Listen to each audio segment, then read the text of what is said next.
Bethel Klang Waltu Ania Tian Zana Tian Sazu ne Tian kan kho sahawa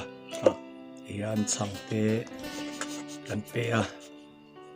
khan an pui venal nal mei zerani khan awada tha tian local le thina tian ngam patakin tang thiang lim nun kan chen ho ani maya zan lama I chuan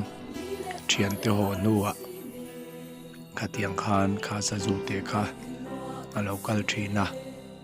helaya hian ngam pataka lo khoi kan tumani a local le kan nga ka nga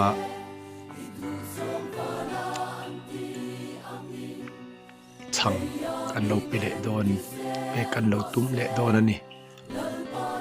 so ta so local le a hian he ta hi ti hian sang kan lo pe ve le nge ti khan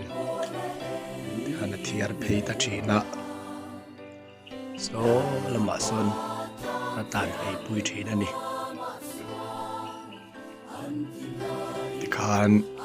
a khoi lai ange wada that thin kan enjoy ngai lem lowa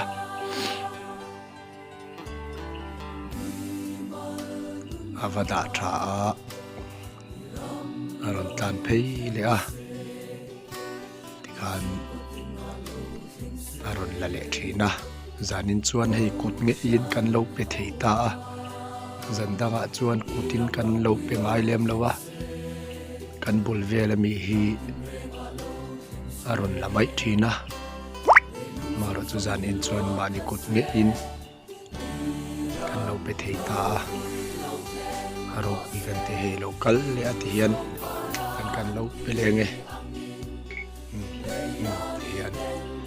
hi tian thing pui kan in me ka tian mi pathum kan amai tlangwal Israela ania chuan hi pumuana ani boka chuan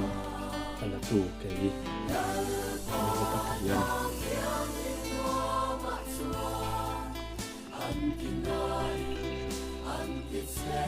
aron thiar le donem loen lenga avai zo man lo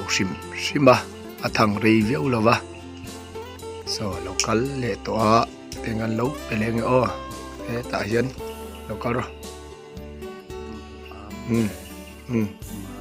ti khan an phei pui le nal zelani yang hian patian thil siam nong chatin reng tenen hian an kho sa ho theila mangai tak le in ngai tang tak hian an nong ho ila nuam viau in alim om viau zok turani a hei patian mi tena kan nun ngei maya kan zir tur ani alo tan phei le tura ngai la kan lo ngak le ri anga so lo tan phei le ta e kan lo pele nge lo pele don em tan phei pui le nal mai je la ni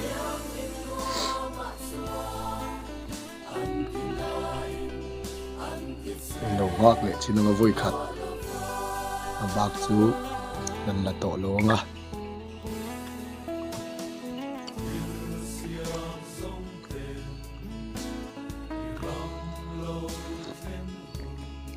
cần khôi phải lại ai khen dần đang à po local phô à ôi local lệ tai nghe nghe này thì được son ăn nal nal mày này